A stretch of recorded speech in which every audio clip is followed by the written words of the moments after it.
कल हमारे बॉलर्स अच्छी परफॉर्मेंस देते हुए नजर आए, एक हमें उनकी कहते हैं ना एक ऑर्गेनाइज नजर आए, डिसिप्लिन में नजर आए। पहले कहाँ थी परफॉर्मेंस? इतने मैचेस बाद हम वार्म अप हुए। शुक्रिया। एक तो आखिरी अल्फाज जो आपने अभी बात की थी ना कि इंडिया को भी सोचना चाहिए, तो मेरा ख्याल है इनको वाकई सोचना चाहिए कि ये होती है स्पोर्ट्समैन स्पिरिट और इससे कोई फायदा नहीं। और अब हम गेम की तरफ बात करें तो यस, बड़ी खुशी की बात है और हम लड़खड़ाते हुए पहुंचते जरूर हैं। हालांकि कल भी हम बड़ी मुश्किलात में थे, बड़ी अच्छी बात है कि हम जीत गए और अच्छे जीते। और लेकिन यहाँ चीजें नजर आती हैं वो आपने भी पॉइंट आउट की, मैं भी इसको जरूर कहूंगा कि एक तो टॉस आपने बहुत अच्छा जीता, इसलिए कि सीम होता है, थोड़ा सा वहां पे स्विंग होता है, सीम होता है और बड़ा अच्छा टॉस जीता। और अगर श्रीलंका भी जीता तो उसने जो है ना पहले फील्डिंग ही करनी थी, क्योंकि मुश्किलात होती हैं। लेकिन बाद में बैटिंग कोई पिच इतना खराब नहीं था जिसपे आप एकदम जो है फंस जाएं जाके, तो ये हमारे लिए मुश्किलात होती हैं। लेकिन हम तो ये उस वक्त को 92 को याद करते हैं कि हम कहीं भी नहीं थे और फिर पहुंच गए। और अब हमारे रवानगी जो है वो इंशाल्लाह जो है फाइनल की तरफ होगी। तो अच्छा खेला दोनों बैट्समैनों ने और अच्छा पार लगाई नैया हमारी, इसलिए कि मुश्किलात तो आ गई थी। 160-70 रन होते तो शायद मुश्किलात भी पार है। तो बहुत ही उम्दा खेला दोनों ने। नवाज ने, खासतौर पर नवाज की बात इसलिए करूंगा कि उसने अटैक किया और आते ही जो है असरंगा जो अच्छे बॉलिंग कर रहे थे, 2 विकेट्स भी जल्दी ले गए थे, मगर अटैक करके जो है ना, और बाद में मैच भी उन्होंने ऑनेस्टली जब आए वो दोबारा 2 ओवर करने, तो 4-5 चौके उनको लगे और वहीं से मैच खत्म। मगर रन कम थे, बट हमें ये एक आध विकेट पे कर लेना चाहिए था। एक पार्टनरशिप आपने जैसे खुद कहा कि 45 रन की एक पार्टनरशिप मिली, उसके बाद हम खैर खेल में होता है 2020 यही है, बट हमें जो है इस तरह मुश्किलात से नहीं जीतना चाहिए, बल्कि सीधा सीधा मारना चाहिए। शाहिद भाई आपकी तरफ आऊंगा और ज़रा बैटिंग का भी जब जिक्र कर लेते हैं। बॉलिंग लाइन तो हमें बड़ी अच्छी स्ट्रांग नज़र आई, बैटिंग हमें लड़खड़ाती गिरती संभलती नज़र आई। वही मसला, टॉप ऑर्डर नाकाम नज़र आया। साइम और सलमान की अगर बात करें तो अब इनकी परफॉर्मेंस, जो वीक परफॉर्मेंस चल रही है, उसका सिलसिला कुछ तवील नहीं हो गया अब? बिल्कुल ऐसा ही है। वो पाकिस्तान टीम ही क्या जो छोटे टारगेट को बड़ा टारगेट ना बना दे, वो पाकिस्तान टीम ही क्या जो ऊपर की सांसें ऊपर और नीचे की सांसें नीचे ना ले जाए, अपने फैंस को परेशान ना कर दे। एक छोटा टारगेट था, हमेशा छोटा टारगेट ट्रिकी होता है। श्रीलंका ने फाइट भी बहुत अच्छी की और 45 रन पर जब आगाज हुआ था, उसके बाद से एकदम से 12 रन पे 4 विकेटें गिर गई। 57 तक पहुंचते पहुंचते हमारे 4 आउट हो गए। जिस ओवर में साहबजादा फरहान आउट हुए थे, उस ओवर में फखर को आउट नहीं होना चाहिए था, ऐसा शॉट नहीं खेलना चाहिए था। उन्हें पता था इस ओवर में 1 विकेट गिर गई है, ये गैर जिम्मेदाराना बात है और वो बड़े सीनियर अच्छे प्लेयर हैं, उनको और आगे तक लेके जाना चाहिए था। और जहाँ साइम और सलमान की बात की, तो एक साइम तो प्रोग्रेस कर रहा है बाखबर सवेरा वाला, लेकिन ये पाकिस्तान टीम वाला प्रोग्रेस नहीं कर रहा। गूगली उन्होंने हाथ से नहीं पकड़ी, हाथ से पकड़नी है स्पिनर्स की, हाथ से देखें।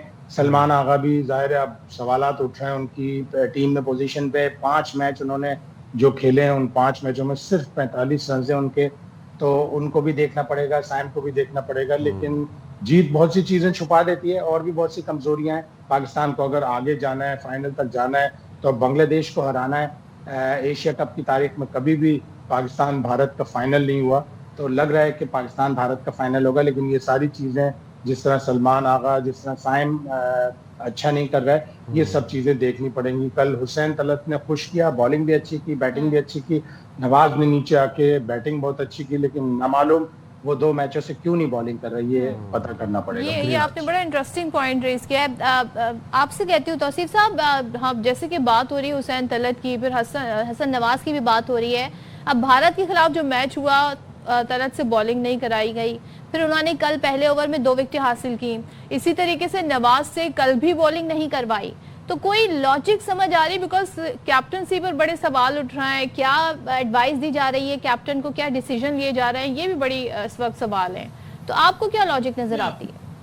आपने सही कहा, ये लॉजिक तो हमें भी कुछ नजर नहीं आई। ये जो कोच इतना बड़ा बैठा है, दूर से हमने बुला के रखा हुआ है और मैनेजमेंट के लोग हैं, प्लेयर हैं कुछ, ठीक है सीनियर प्लेयर इसमें बहुत नहीं है, लेकिन फिर भी लोग जो बैठे हैं उससे बात करते रहते हैं, वो अपने गोरों से दूसरों से बात करता है, तो उसको समझ नहीं आ रही कि वो चाह क्या रहे हैं, कब कॉन्फिडेंस नहीं दे पा रहे किसी को। अगर हम देखें एक टाइम में साइम को उन्होंने बॉलर उसको इतना चढ़ा दिया, मतलब आई मीन ठीक है उसने विकेट लिए थे, लेकिन आप जो मेन आपके बॉलर्स हैं उनको उन पे फोकस करें ना। आप जैसे आपने बताया हुसैन तलत से उन्होंने बॉलिंग नहीं कराई, तो ये कुछ ऐसा सिलसिला है कि मेरी खुद समझ से बाहर है कि क्यों कॉन्फिडेंस नहीं देते।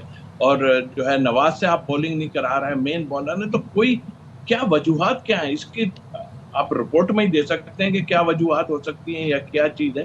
बट आई थिंक मेरा ख्याल है कि अब हमको एक मैच हम दूर रह गए हैं, और मैं समझता हूँ कि बांग्लादेश के लिए थोड़ा सा मुश्किलात ज़रूर होंगी। आज भी खेलेंगे वो, कल भी खेलेंगे, तो दोनों को जगह ऐसी है जहाँ पर इतना जो है ह्यूमिडिटी और ये सब है। बहरहाल खेल जरूर है, but 2 match back to back खेलना मुश्किल जरूर हो जाते हैं।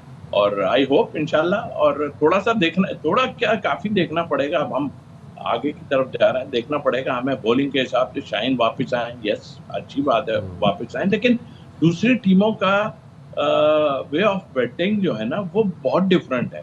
वो एक एक बॉलर या एक एक हर किसी को टारगेट करते हैं।